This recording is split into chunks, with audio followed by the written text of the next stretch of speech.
All right, guys, we're coming at you here with the finals at the Kenosha Darts Classic. Me and Joey Beecroft against Robby Wismith and Eric Phillips. I already did a part 1 to this match because me and Joey were in the loser side.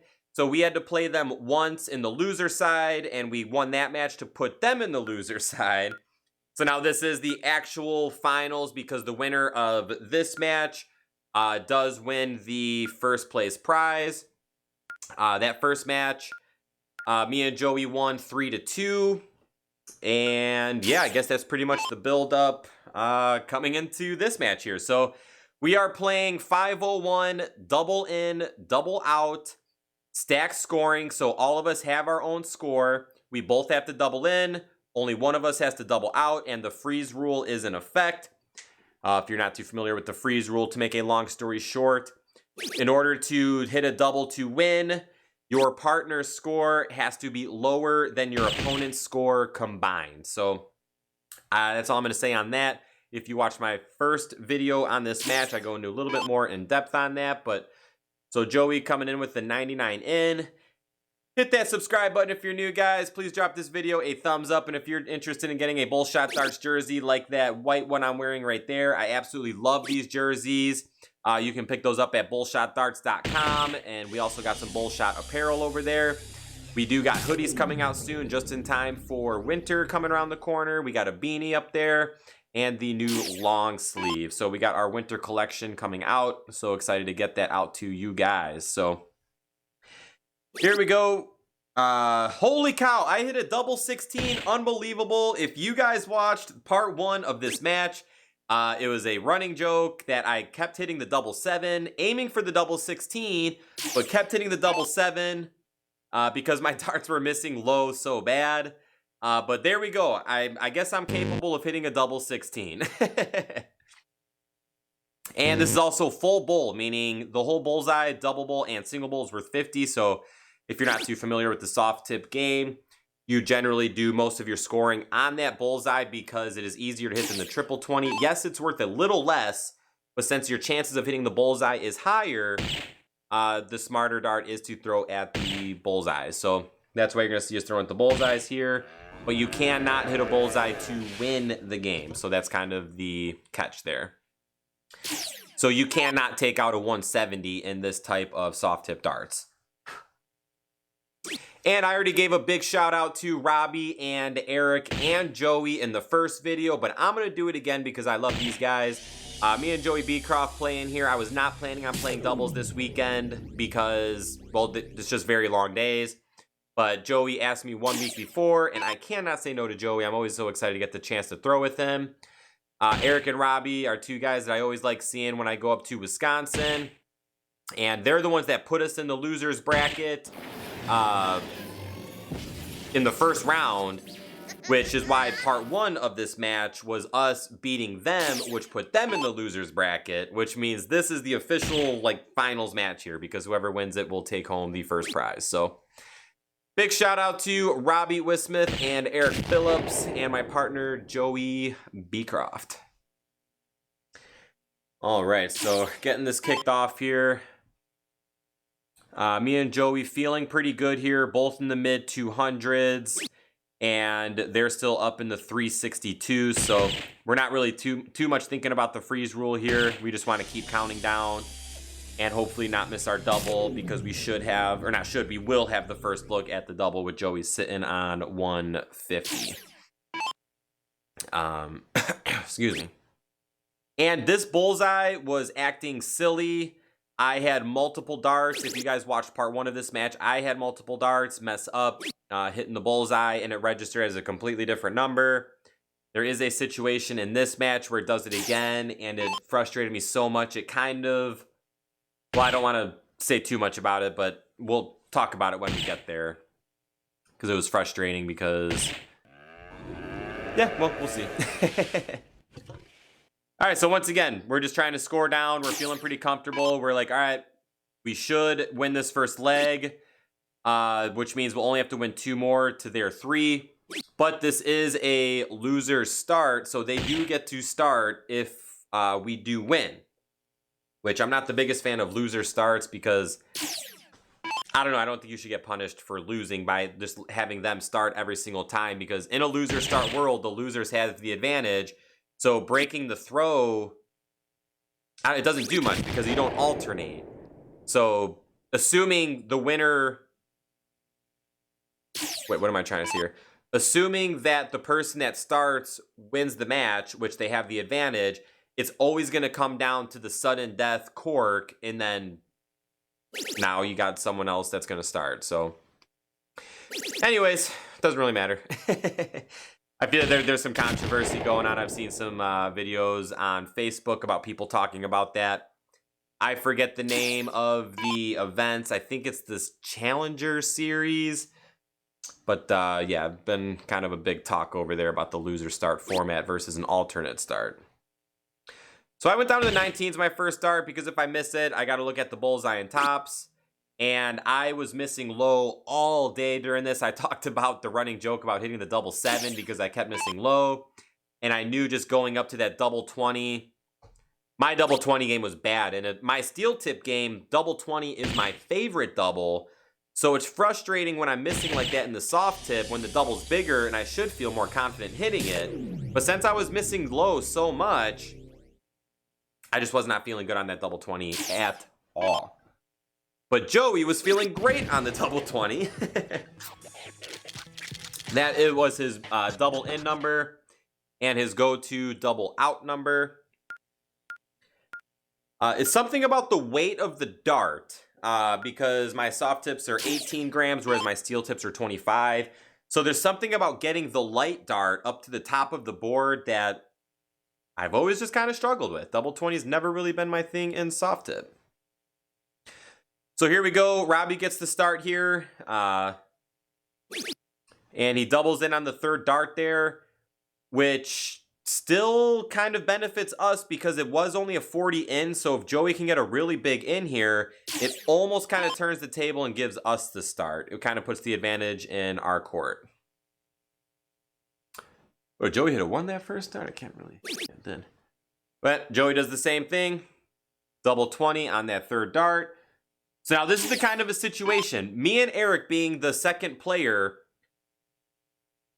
our role a lot of the time is to just not freeze our partner. But with Joey and Robby only getting a 40 in, now that kind of puts the position on me and Eric. It's like, well, now we need to score really good, not to freeze our partner, but we could hit the game-winning double. Double 7 or double... Oh my gosh, what is happening? I'm actually hitting double 16s here. So I answer Eric's... 132 in with the 132 in. So now me and Eric are kind of like, all right, like we need to keep scoring because there's a good chance that one of us are going to get the first look at a double here. And now here we go again. His dart hit the board, it bounced out, so who knows what it actually hit. But sometimes the way those darts hit the board and bounce out, sometimes it's just kind of weird. Because the dart can really hit high, but the flight kicked down and hit a number low. So it's interesting. But you know what? I guess in soft tip it's nice because it's still at least worth something. If your dart falls out in steel tip, even if your dart hits the target, sticks in for 3 seconds, and then falls out, that dart doesn't count, even though everyone can clearly see the score. So I guess it's still nice that it's worth something. Man, I have not recorded. This is my third video in a row that I'm recording right now. I've been recording for almost an hour straight. It's been a while since I've recorded like this. My throat is really dry, and I'm dealing with this little cough here. Now here we go. It looks like Eric's dart hit the board and bounced out as well. Who knows what it actually hit. But he recovers nicely with 2 more bullseyes there. I was just going to say something that I totally forgot. But anyways, I'm coming up. Once again, I just want to fill this thing up. Because if I can have a first look at the double, I want it. Give me that first look at the double, please. And what did we do there? We went 132 in, hat trick. I'm feeling good. I definitely, I think I could say that I felt my best in this match here than I did the whole day total. I finally felt like I was dialing in a little bit here. Yeah, because I was just missing low a lot. I was putting Joey in some bad positions with my bad darts earlier in these events. Multiple times, I almost lost it for us because I made just such a bad shot. Gave the opportunity to our opponents, but thankfully they missed it, which, you know, kept it in our court. Got a bathroom break here. I can't really tell, but I'm going to fast forward a little bit. We might miss a couple darts. All right, and we're back. Looks like we didn't miss any darts. So now Joey's kind of in a position that I was in most of the night, which is, I hope I don't freeze my partner. Because that's how I felt most of this day. It was like, okay, I just don't want to freeze Joey. It wasn't too often that Joey missed enough darts that put the ball in my court. Most of this whole day, I was trying not to freeze Joey, but now Joey has that pressure. Like, okay, I need to score something here so I don't potentially freeze Nick. I think Joey might have had a dart break. Joey, I think, had 2 shafts break in this day. Because it's on hard floors. As you can see, there were a decent amount of bounce outs. So when those bounce out and hit that hard floor, ugh, it hurts me on the inside anytime I see a dart fall and hit the hard floor. And Joey felt it because he broke at least 2 shafts. 2 shafts that I know about. Maybe even more that I don't know about. And it's always the worst when that happens during a match because now you're taking a break. You need to take the time away. You kind of feel bad because it's like, I don't want this. Like, I feel bad because I'm making my partner sit or my opponent sit. And I feel bad because now I'm stressed out trying to fix it. Actually, the first time I ever went to this tournament back in 2018, and as you can see, so board messed up there, didn't give him the right score. The first time I went to this tournament, I had that happen. For the first time, I was playing darts with the same shafts for almost 4 years, okay? Almost 4 years. And I was using those darts in soft tip and steel tip. It's actually the darts I'm using here. These were my first set of darts that I played with soft tip and steel tip. So I was playing soft tip and steel tip, and I did not have a shaft break in over 3 years, almost 4 years. I show up to this tournament, busted. This was my second or third tournament in Illinois after moving back here from Colorado, and I busted that shaft. So, yeah, it sucked because, yeah, I mean, I had to take time away. I had multiple tips break because my darts... More of my darts bounced out than stuck in the boards. I think it had to do with the elevation, and I know it's going to sound weird, but throwing in Colorado versus sea level, the dart does travel way differently. So my throw is a lot different here in Illinois than Colorado. So I was using my Colorado throw, and I think the way that came at the board, yeah, it just didn't work well. A lot of bounce outs, a lot of broken tips. So Eric did have a look at that out there. And now I'm coming up with the look at the 137. So once again, this is what I wanted. I wanted the opportunity at the double. Now let's hit it, Nick. 87 left, go down to that 777. Oh, I went to 19. I feel more comfortable on the 19 than the 17. And once again, I knew I was only going to have one look at that double. Why not make it a double 15? I mean, it doesn't really matter at that point. I got one look, take a look. Same thing with 68 left. I went bullseye because I felt more comfortable to hit the bullseye and leave myself a 1 dart out. Some people might agree with that. Some people might disagree with that, but it's kind of one of those things, you know, personal preference. Joey's coming up with 187 here. Now he's thinking, like, how can I freeze them? This is where the freeze rule has come into effect. This is where you don't just go up there and score. You got to think of your score. So they're sitting at 88. I'm at 18. So Joey needs to get to 77 or lower. If Joey can get to... Wait, no. 66. Joey has to get to 47 or lower, I think. Here I am talking about possibly knowing what the freeze rule is, and I can't figure this out, but... So I'm pretty sure he needs to get to 47 or lower, which he does. He got the freeze. So that's a huge shot. So now Eric cannot go out with his 22 here because he is frozen. So that was a huge, huge, huge shot by Joey there. If Joey doesn't get under 47, then Eric can take out that 22, which gives me now the opportunity to come up and hit this double 9. Whoa. Well, more bounce outs. And there's a lot of bounce outs with doubles in soft tip, because if you hit one of those numbers, that's just a flat piece of plastic. So that thing will come bouncing out at you. And the miss area in the black, the darts don't stick as well.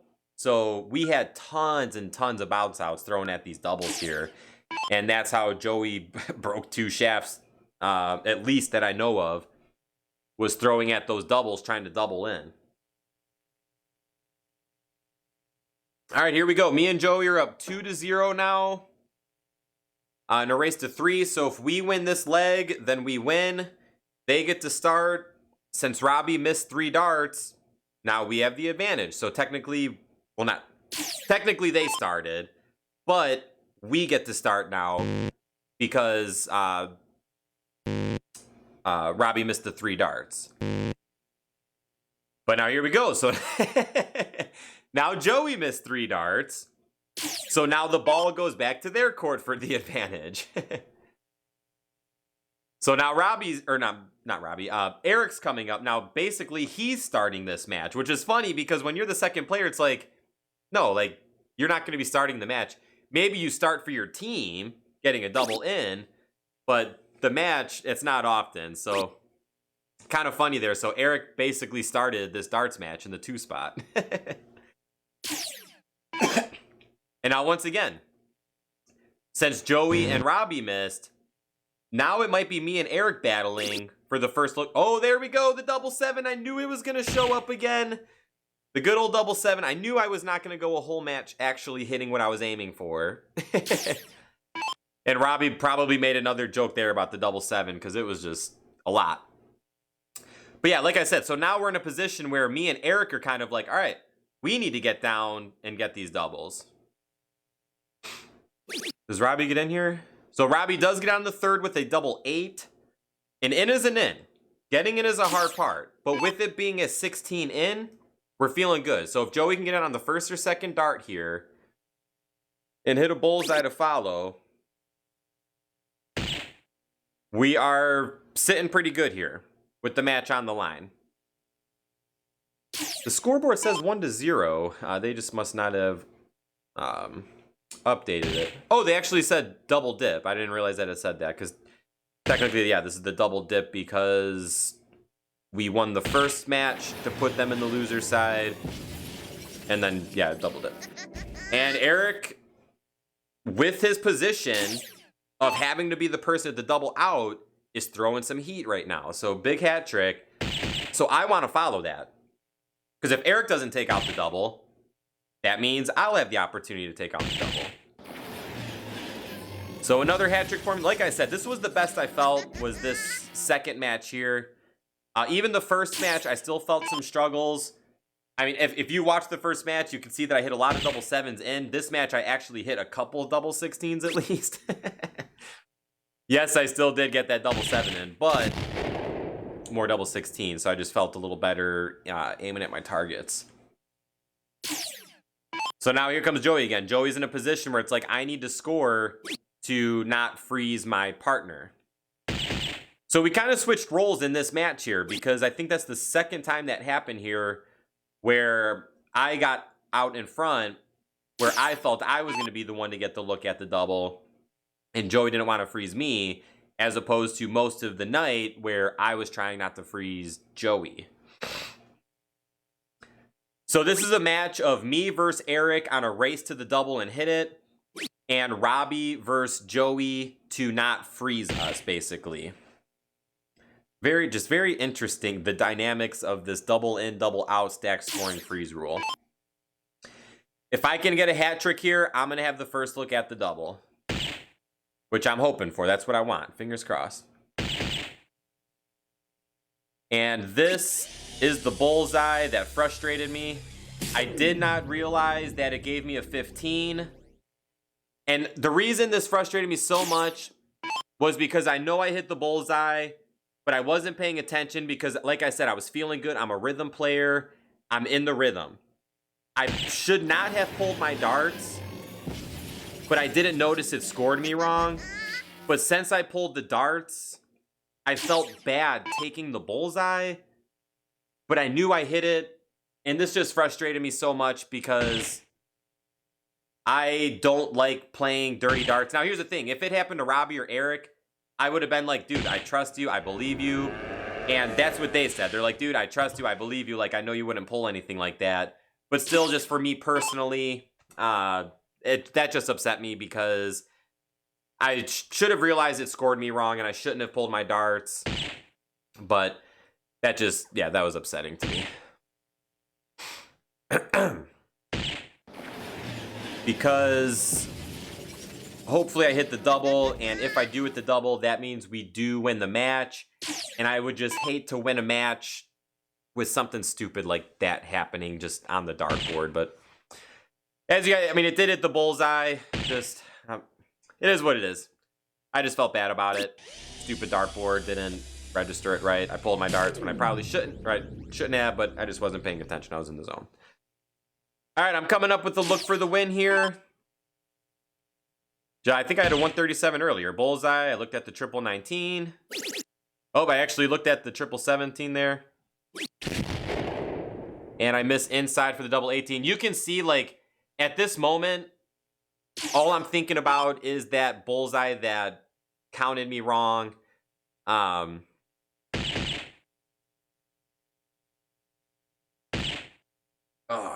So Joey's going to come up. Once again, you'll hopefully get a big score so I don't get frozen here. He needs to get under 97. So 2 bullseyes will freeze Eric from going out. Oh, he's a bullseye. Oh, he didn't hit it. So that means Eric comes up with game darts here.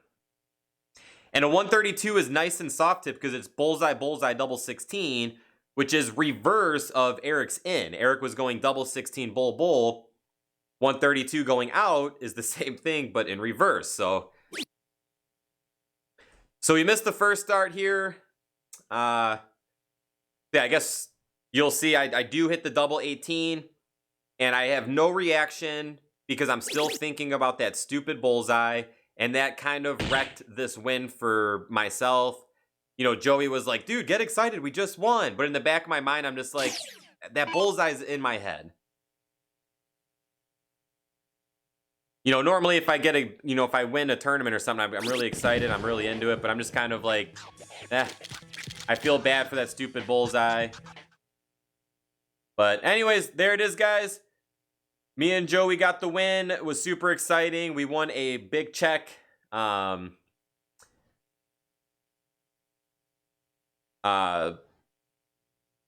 you can see there. Like, I was just kind of like, I just felt bad. But anyways, I had a blast. It was an awesome tournament. Love throwing with Joey. I'm so excited that we got the win there.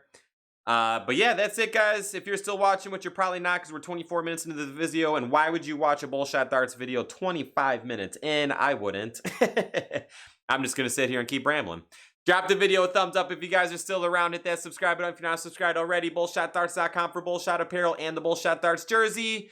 That's it for this one, guys. I'll see you all in the next one, and shoot well.